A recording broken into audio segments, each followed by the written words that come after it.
अल्हम्दुलिल्लाहि रब्बिल आलमीन वल आक़िबतु लिल मुत्तक़ीन अस्सलातु वस्सलामु अला रसूलिहिल करीम व अला आलिहि वस्हबिहि अजमाइन अम्मा बाद फ़अऊज़ु बिल्लाहि मिनश शैतानिर रजीम बिस्मिल्लाहिर रहमानिर रहीम अल्लाहुम्मा रब्बि इश्रह ली सदरी व यस्सिर ली अमरी वहलुल उक़दतम मिन लिसानी यफ़क़हू क़ौली। मुअज़्ज़िज़ ख़वातीन व हज़रात, अस्सलामु अलैकुम व रहमतुल्लाहि व बरकातुहू। मैं हूँ आपका होस्ट एमएस अंसारी और आप देख रहे हैं हमारा यूट्यूब चैनल द अंसारियन। ख़वातीन व हज़रात, आज की जो हम इस वीडियो में बात करने वाले हैं उसका मौजू है कि मेहमान का इज़्ज़त व इकराम। देखें, मेहमान जो है अल्लाह ताला की तरफ से की रहमत भी होती है और मेहमान जब आपके घर में आए तो आपको चाहिए कि उसका अच्छी तरह जो है वो खातिरदारी की जाए, मेहमान नवाजी की जाए, ताकि जो है इससे आपको बेहद अजर व सवाब मिलता है। इसी हवाले से हम बात करते हैं कि देखें, मेहमान की इज़्ज़त और मुनासिब खातिरदारी ईमान के शोबे में से एक शोबा है, जिसमें क्या है कि इस्लाम में जो है वो बेहद जो इसकी ताकीद की गई है। अब अगर हदीस की रोशनी में देखें तो बुखारी मुस्लिम की रवायत के मुताबिक ये है कि जिसमें है कि हज़रत अबू हुरैरा रज़ी अल्लाह ताला अन्हु ये रवायत करते हैं कि हमारे प्यारे और आखिरी नबी हज़रत मोहम्मद मुस्तफ़ा सल्लल्लाहु अलैहि वसल्लम ने इरशाद फरमाया है कि जो शख्स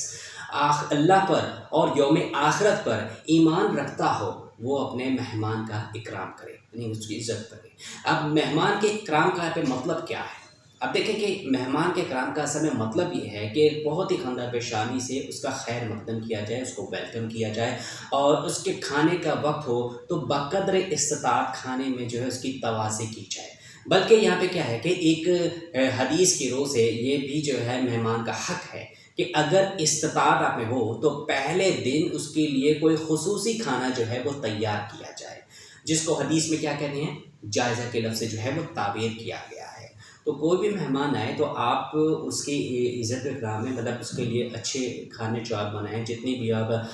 जिस तरह आप कर सकते हो। अगर आपको पहले से पता हो कि मेहमान ने आना है तो आप उसके लिए कोई अच्छा खाना जो है उसकी तवाज़े के लिए जो है तवाज़े के लिए जो है अच्छा खाना आप उसके लिए तैयार करें, ताकि जो है इससे आपका मेहमान भी जो है वो खुश हो और क्या है उस पर आपको जो है अजर व सवाब भी मिले। अब देखें कि अलबत्ता ये कि इन बातों में जो है महज जो है रस्मियात और नाम व नबूद और तकल्लुफ़ात से जो है परहेज़ करना चाहिए। मतलब कोई इतने बड़ा ना हो कि अब ज़रूरत से ज़्यादा जो है आप उस पर कर दें, आप अपनी पहुँच से ज़्यादा जो है आप उसमें दिखावा करना शुरू कर दें इस मेहमान नवाज़ी में आपको उसको। तो ऐसी सूरत में हमें क्या करना चाहिए, इन चीज़ों से परहेज़ करना चाहिए। अब देखें कि मेहमान के जो इकराम का जो है सबसे अव्वल मतलब ये है कि उसको और जो है आराम पहुँचाने की फ़िक्र की जाए। अब क्या है कि अगर मिसाल के तौर पर कि अक्सर होता है कि कुछ खाने जो है वो लोग पसंद नहीं करते, मेहमान अगर कोई आता है तो ऐसा ना हो कि उन्हें जो है ज़बरदस्ती उस पर फ़ोर्स किया जाए। तो मतलब ऐसा क्या होगा कि इससे क्या है कि वो एक बेआरामी, एक बेसुकूनी सा महसूस करेगा कि क्या यार मुझे क्यों मतलब इस कदर जो है वो फ़ोर्स किया जा रहा है। तो ऐसी सूरत में क्या है कि आपको चाहिए कि इस चीज़ से परहेज़ करें, क्योंकि मेहमान को जो मेन चीज़ है कि इसका ख्याल रखा जाए, जितना मुमकिन हो कि उसको आराम दिया जाए, उसको ज़्यादातर जो है फ़ोर्स ना, ज़बरदस्ती किसी चीज़ पर जो है वो फ़ोर्स ना किया जाए। अगर उसे खाने से तकलीफ़ हो तो महज़ रस्म की खातिर खाने पर इसरार करना जो है वो उसकी इकराम के ख़िलाफ़ है। तो ऐसी सूरत में उसका इकराम असल में यही होता है कि उसके जो है उसको आराम को जो है वो मद्देनज़र रखा जाए। अब क्या है,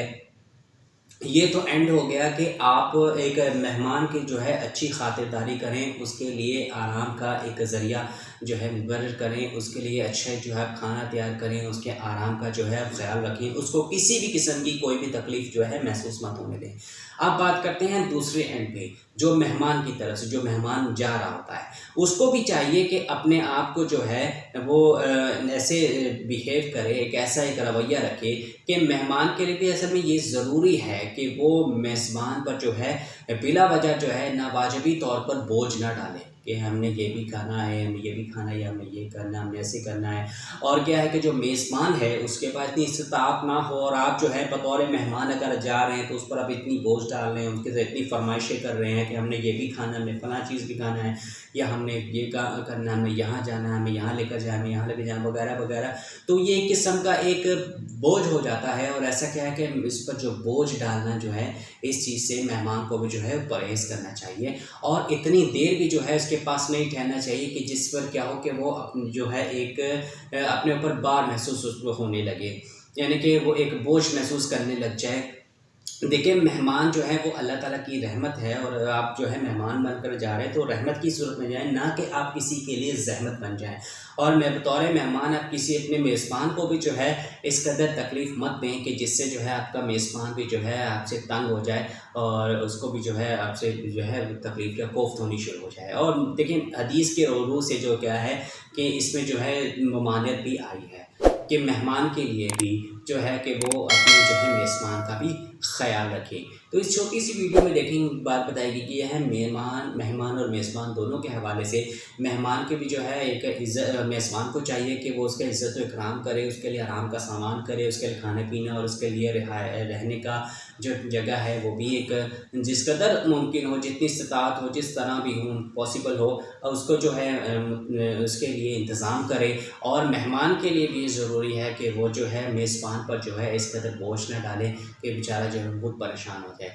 तो ख़वातीन उस तरह से छोटी सी वीडियो में एक छोटा सा पैगाम है। उम्मीद करता हूँ कि आपको इसमें जो काफ़ी कुछ समझ आ गया होगा। बाकी इस हवाले से आप अपनी खुद की क्या राय रखते हैं हमें कमेंट सेक्शन में ज़रूर बताइएगा। और अगर आपको हमारी आज की वीडियो जो है ज़रा भी पसंद आए तो इसको ज़रूर लाइक कीजिएगा, अपने दोस्तों के साथ शेयर करना बिल्कुल मत भूलिएगा और कमेंट सेक्शन में अपनी राय का इजहार ज़रूर कीजिएगा और हमें ये भी बताइएगा कि आपको हमारी वीडियो कैसी लगी। इसके अलावा मज़ीद अच्छे और कई ऐसे डिफरेंट इस्लामिक और हदीस की वीडियोस देखने के लिए आप हमारे चैनल पर विजिट करके वहाँ कई वीडियोस देखकर उनसे फ़ायदा हासिल कर सकते हैं। तो जाते जाते आपसे वही एक छोटी सी इल्तमास कि अगर अभी तक आपने हमारा चैनल दी इंसान को सब्सक्राइब नहीं किया हुआ तो उसको जल्दी से सब्सक्राइब कर लें और घंटी के निशान को दबाना बिल्कुल भी मत भूलिएगा ताकि नई वीडियो अपलोड होने पर आपको सबसे पहले इत्तला मिले। तो मिलते हैं अब आपसे एक नए वीडियो में नए टॉपिक के साथ। तब तक के लिए अल्लाह हाफिज़। आप अपना बेहद ख्याल रखिएगा और दुआओं में हमें याद रखिएगा। जज़ाकल्लाहु खैर। अस्सलामु अलैकुम व रहमतुल्लाहि व बरकातुहू।